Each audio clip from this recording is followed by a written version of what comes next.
പോക്കോയുടെ പോക്കോ X7 Pro എന്ന പുതിയൊരു smart phone Indian മാർക്കറ്റിൽ ലോഞ്ച് ചെയ്യാൻ പോകുന്നുണ്ട്. ഈ ഒരു ഫോണിന്റെ ഇന്ത്യയിലെ ലോഞ്ച് ഡേറ്റ് ഒഫീഷ്യലായിട്ട് തന്നെ കൺഫേം ആയിട്ടുണ്ട്. പിന്നെ ഫീച്ചേഴ്സിനെ പറ്റിയിട്ടുള്ള പല കാര്യങ്ങളും ഇപ്പം അറിയാനും കഴിഞ്ഞിട്ടുണ്ട്. എന്തായാലും ഈ ഒരു വീഡിയോയിൽ നമ്മൾ നോക്കാൻ പോകുന്നത് പോക്കോ X7 Pro എന്നുള്ള സ്മാർട്ട് ഫോണിനെ പറ്റിയിട്ടാണ്.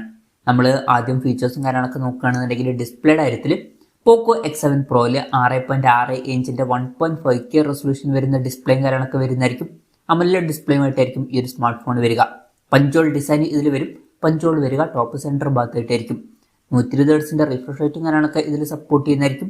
പിന്നെ 2560 ഹെർട്സിന്റെ ഇൻസ്റ്റന്റ് ടച്ച് സാമ്പിളിംഗ് റേറ്റ് പോലുള്ള ഫീച്ചേഴ്സ് ഒക്കെ വരുന്നതായിരിക്കും.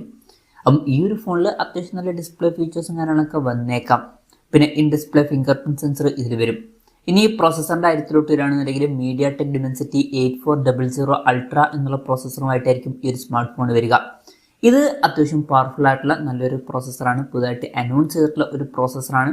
ഈ ഒരു പ്രോസസ്സർ എന്ന് പറയുന്നത് സ്നാപ്ഡ്രാഗൺ 8 Gen 2 എന്ന പ്രോസസ്സറിനേക്കാളൊക്കെ പവർഫുൾ ആയിരിക്കും. അതുപോലെ തന്നെ MediaTek Dimensity 8300 എന്ന പ്രോസസ്സറിന്റെ അപ്ഗ്രേഡ് ചെയ്തിട്ടുള്ള വെർഷനാണ് ഇത്. 5G സപ്പോർട്ടും കാര്യങ്ങളൊക്കെ ഇതിൽ വരുന്നതായിരിക്കും. മികച്ച പെർഫോമൻസ് ഒക്കെ ഇതിൽ വരും. പിന്നെ IR ബ്ലാസ്റ്റർ എന്നൊരു ഫീച്ചർ ഇതിൽ സപ്പോർട്ട് ചെയ്യുന്നതായിരിക്കും. ഈ ഫോൺ റിമോട്ടൊക്കെ ആയിട്ട് യൂസ് ചെയ്യാൻ കഴിയുന്നതായിരിക്കും. സ്റ്റീരിയോ സ്പീക്കേഴ്സ് ഈ ഫോണിൽ വരും. Android 15 ബേസ് ആയിട്ടുള്ള ഹൈപ്രോസ് സോഫ്റ്റ്വെയർ ആയിരിക്കും ഈ ഫോണിൽ വരിക. ക്യാമറയുടെ കാര്യം പറയുകയാണെന്നുണ്ടെങ്കിൽ ഫോണിന്റെ പിന്നിൽ ഡ്യുവൽ ക്യാമറ സെറ്റപ്പ് വരുന്നതായിരിക്കും. 50 മെഗാ പിക്സലിലെ 1.5 പേഴ്സിൽ വരുന്ന മെയിൻ ക്യാമറ സെൻസർ ആയിരിക്കും ഈ ഫോണിൽ വരിക. ഇതിൽ OISന്റെ സപ്പോർട്ട് വരും. പിന്നെ 8 മെഗാ പിക്സലിലെ അൾട്രാ വൈഡ് ആംഗിൾ ലെൻസ് വരുന്നതായിരിക്കും. പിന്നെ ഫ്രണ്ടിൽ 20 മെഗാ പിക്സലിലെ സെൽഫി ക്യാമറ ആയിരിക്കും വരിക. മിക്കവാറും ഇത് അത്ര ക്യാമറ ഫോക്കസ്ഡ് ആയിട്ടുള്ള ഒരു ഡിവൈസ് ആയിക്കൊള്ളണം എന്നില്ല. മെയിൻ ഫോക്കസ് എന്ന് പറയുന്നത് പെർഫോമൻസ് ആയിരിക്കും. അതുപോലെ തന്നെ ബാറ്ററിയും അത്യാവശ്യം ഫോക്കസിൽ വരുന്ന ഒരു കാര്യമായിരിക്കും. ബാറ്ററിയുടെ കാര്യത്തിൽ 6000 mAh ബാറ്ററി ഇതിൽ വന്നേക്കാം. അപ്പോൾ നല്ലൊരു ബാറ്ററി കപ്പാസിറ്റി ഇതിൽ വരും. പിന്നെ 90 വാട്ടിന്റെ ഫാസ്റ്റ് ചാർജ് സപ്പോർട്ടും വരുന്നതായിരിക്കും. Type C ചാർജിംഗ് പോർട്ടും ഇതിൽ വരും. അപ്പോൾ നല്ലൊരു ബാറ്ററി സെറ്റപ്പും ഇതിൽ വന്നേക്കാം. അപ്പം ഇതൊക്കെയാണ് ഫീച്ചേഴ്സിനെ പറ്റി പറയാനുള്ള കാര്യങ്ങൾ.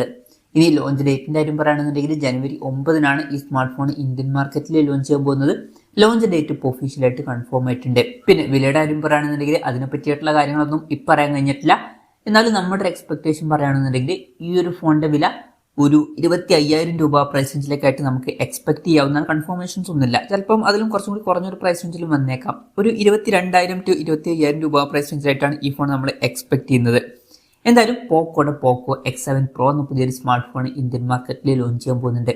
ഈ ഒരു ഫോണിനെ പറ്റിയിട്ടുള്ള നിങ്ങളുടെ അഭിപ്രായം ജസ്റ്റ് ഒന്ന് കമൻറ്റ് ചെയ്യുക. അതുപോലെ തന്നെ ഈ ഒരു സ്മാർട്ട് ഫോൺ ഇന്ത്യൻ മാർക്കറ്റിൽ നിങ്ങൾ ഏത് പ്രൈസിങ്ങിലാണ് എക്സ്പെക്ട് ചെയ്യുന്നത് എന്നുള്ള കാര്യം കൂടി ജസ്റ്റ് ഒന്ന് കമൻറ്റ് ചെയ്യുക.